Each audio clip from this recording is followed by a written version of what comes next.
അല്ല, ആ വക ഡീറ്റെയിൽസ് ഒക്കെ ഇപ്പം എന്നോട് മുഴുവൻ ചോദിച്ചാൽ എനിക്കറിയാം. ഏതാണ്ട് 200 പരം ചില്ലാനും വീടുകൾ കൊടുത്തിട്ടുണ്ട്. അതൊരു ഹൈലി സക്സസ്ഫുൾ പ്രോജക്റ്റാണ്. കേരളത്തിന് മാതൃകയാക്കാൻ പറ്റുന്ന ഒരു പ്രോജക്റ്റായിരുന്നു പുനർജനി പ്രോജക്റ്റ്. അത് ഞങ്ങൾ ഇൻവോൾവ് ചെയ്തതെന്ന് വെച്ചാൽ മണപ്പാട് ഫൗണ്ടേഷൻ ഉണ്ടായിരുന്നു, സേവിയർ ഇൻസ്റ്റിറ്റ്യൂട്ട് ഓഫ് മാനേജ്മെന്റ് അവരുണ്ടായിരുന്നു. അവരാണ് സർവേ നടത്തിയത്. ഏതാണ്ട് 100 ചില്ലാൻ കുട്ടികൾ, മാനേജ്മെന്റ് സ്റ്റുഡൻസ് വന്നിട്ട് കംപ്ലീറ്റ്ലി സർവേ ആ ഒരു ഫുൾ നിയോജകമണ്ഡലത്തിൽ നടത്തി അവിടുന്ന് ആളുകൾ ഐഡന്റിഫൈ ചെയ്ത്, അത് കൂടാതെ ഒരു പബ്ലിക് ഇതായിരുന്നു. അവിടെ ഒരു രാഷ്ട്രീയം ഉണ്ടായിരുന്നില്ല അവിടെ. അതാണ് എനിക്ക് ഏറ്റവും വലിയ സന്തോഷത്തിൽ പറയാവുന്നത്.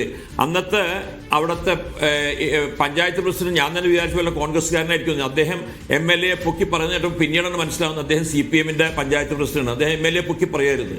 അപ്പൊ എല്ലാവരും കൂടി ഒരുമിച്ച് ചോദിച്ചിട്ടുണ്ടായ ഒരു പ്രോജക്റ്റ് ആയിരുന്നു അത്.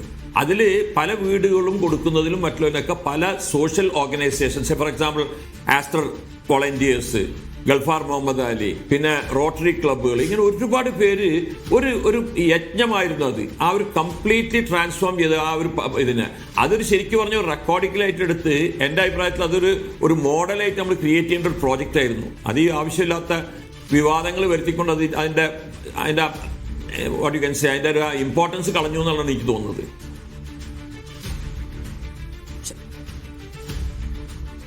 ഒരു ചോദ്യം കൂടി ഇതിനകത്ത്, ഈ ലൈഫ് പദ്ധതിയുമായി ബന്ധപ്പെട്ട് സർക്കാർ നൽകിയ വീടിന് മുന്നിൽ പോലും പുനർജനി പദ്ധതിയുമായി ബന്ധപ്പെട്ട പേര് കൊണ്ട് സ്ഥാപിച്ചു എന്ന തരത്തിലുള്ള ചില ആരോപണങ്ങൾ, ചില ചിത്രങ്ങളെല്ലാം ഈ സോഷ്യൽ മീഡിയയിലടക്കം പടർന്നിരുന്നു. അത് താങ്കളുടെ ശ്രദ്ധയിൽപ്പെട്ടിട്ടുണ്ടോ? എന്താണ് അതിൻ്റെ ഒരു വസ്തുത? അതുള്ളതാണോ? അതോ ഈ സോഷ്യൽ മീഡിയ ആയതുകൊണ്ട് നമുക്ക് എല്ലാ ഹാൻഡിൽ നിന്നും വരുന്നുണ്ട്, അതിൻ്റെ ഒരു വിശ്വാസയോഗ്യതയെക്കുറിച്ച് ചോദിക്കുകയാണ്. അല്ല, എനിക്കറിയില്ല. വാസ്തവം പറഞ്ഞാൽ അവിടെ വീടുകൾ കൺസ്ട്രക്ട് ചെയ്ത കംപ്ലീറ്റ് ഈ ബെനിഫിഷ്യറിയും അത് ഡോണറും കൂടെ ഡയറക്റ്റായിട്ട് ഇന്ററാക്ഷൻ, ഈവൻ ഞങ്ങൾ തന്നെ പലതും ഇൻവോൾവ് ചെയ്തിട്ടില്ല. എന്തുകൊണ്ടെന്നാൽ അത് അത്രമാത്രം സുതാര്യമാക്കണമെന്ന് നിർബന്ധമുള്ളതിന്റെ പേരിലാണത്. ഇറ്റ് വാസ് എന്താ പറയുക, ഒരു പ്രൊഫഷണലി ഡൺ ജോബ് ആയിരുന്നു അവിടെ ഉണ്ടായിരുന്നത്. അത്രമാത്രം സുതാര്യതയിൽ ചെയ്തൊരു പ്രോജക്റ്റ് ആയിരുന്നു. ഇതിൽ എന്തുകൊണ്ട് താങ്കൾ ഇപ്പോൾ മീഡിയ വണ്ണിൽ വന്നിരിക്കുന്നു, സംസാരിക്കുന്നു എന്ന് ചോദിച്ചാൽ, ഇതിനകത്ത് എതിർ സൈഡിലുള്ള കക്ഷി അല്ലെങ്കിൽ ഇതിൻ്റെ ഭാഗമായി വരുന്ന കക്ഷി കേരളത്തിൻ്റെ പ്രതിപക്ഷ നേതാവാണ്, VD സതീശനാണ്. അതുകൊണ്ടാണ് താങ്കൾക്ക് ഇപ്പോൾ ഇത്രയും കാര്യങ്ങൾ വിശദീകരിക്കേണ്ടി വരുന്നത്. VD സതീശനുമായിട്ടുള്ള താങ്കളുടെ ബന്ധമെന്താണ്? ഈ പുനർജനി പദ്ധതിയുമായി ബന്ധപ്പെട്ട് ഇങ്ങനെ ചില സഹായങ്ങൾ ചെയ്യണം എന്ന് VD സതീശനാണോ താങ്കളോട് അഭ്യർത്ഥിച്ചത്? അല്ല, ഇതില് എന്നെ എൻ്റെ ഒരു സുഹൃത്താണ് എന്നെ പരിചയപ്പെടുത്തി. VD സതീശന് പറവൂരുള്ള ഒരു സുഹൃത്ത് പരിചയപ്പെടുത്തി. അപ്പോൾ basically I M re engineering specialist. അപ്പോൾ എന്നോട് ചോദിച്ചാണ്, അപ്പോൾ അവർക്ക് ഇങ്ങനെ ഒരു സംഗതി ഉണ്ട്, ചെയ്ത് കൊടുക്കാൻ പറ്റുമോ, ഞങ്ങൾ MLAക്ക് ഇങ്ങനെ ഒരു സ്കീം ഉണ്ടെന്ന്. അങ്ങനെയാണ് ഞാൻ പോയി കാണുന്നത്.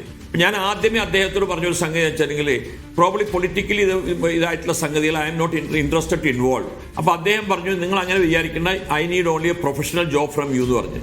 അങ്ങനെയാണ് ഞങ്ങൾ തമ്മിൽ അസോസിയേറ്റഡ് ആകുന്നത്. അതിനുശേഷം അദ്ദേഹത്തിൻ്റെ ആ നിലപാടുകളും മറ്റും എന്നെ വല്ലാതെ അട്രാക്ട് ചെയ്തു. എന്തുകൊണ്ടെന്നാൽ അദ്ദേഹം എല്ലാം സുതാര്യമായിട്ട് എന്നോട് പറഞ്ഞു, ഒരു നയ പൈസ പോലും എൻ്റെ കയ്യിലേക്കോ എൻ്റെ ആൾക്കാരുടെ കയ്യിലേക്ക് വരേണ്ട, ആർക്ക് കൊടുക്കുന്നുണ്ടെങ്കിൽ നിങ്ങൾ പ്രൊഫഷണലായിട്ട് എങ്ങനെ ചെയ്യാൻ ആഗ്രഹിക്കുന്നു അതുപോലെ ചെയ്തു കൊള്ളുക. എനിക്കിതൊരു മോഡൽ പ്രോജക്റ്റായി കാണണമെന്ന് പറഞ്ഞു. എക്സാക്ട്ലി അത് തന്നെയാണ് ഉണ്ടായത്. അതൊരു വളരെ വലിയ മോഡൽ പ്രോജക്റ്റായിട്ട് തീർക്കാൻ ഞങ്ങളെ കൊണ്ട് സാധിച്ചു. അത് വലിയൊരു അച്ചീവ്മെൻ്റ് ആയിട്ട് ഞാൻ കാണുന്നത്. പക്ഷേ അൺഫോർച്ചുനേറ്റ്ലി അച്ചീവ്മെൻറ്റ് ഇങ്ങനെ ഒരു നെഗറ്റീവിലേക്ക് പോകുമെന്ന് ഞാൻ വിചാരിച്ചില്ല.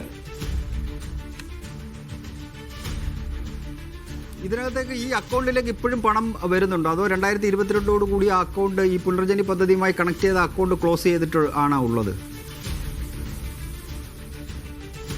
അക്കൗണ്ടിലേക്ക് ഇപ്പോൾ പണമൊന്നും വരുന്നില്ല.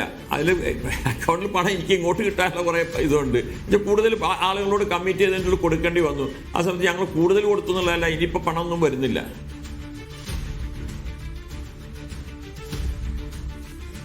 ഓക്കെ, വളരെയധികം നന്ദി ശ്രീ അഹമ്മദ് അമീർ പ്രതികരിച്ചതിന്. അദ്ദേഹത്തിന്റെ വാക്കുകളാണ് നമ്മൾ കേട്ടത്. നേരത്തെ നമ്മൾ ഈ വിജിലൻസ് റിപ്പോർട്ടിന്റെ കാര്യങ്ങളൊക്കെ പറയുകയുണ്ടായി. കൃത്യമായ രേഖകളൊന്നും തന്നെ നൽകിയിട്ടില്ല എന്നൊക്കെ വിജിലൻസ് ആ റിപ്പോർട്ടിൽ പരാമർശിക്കുന്നുണ്ട്. പക്ഷേ അങ്ങനെയല്ല, ആവശ്യപ്പെട്ട രേഖകളെല്ലാം നൽകിയിട്ടുണ്ട് എന്ന് തന്നെയാണ് മണപ്പാട്ടിൽ ഫൗണ്ടേഷൻ ചെയർമാനായ അഹമ്മദ് അമീർ പറയുന്നത്.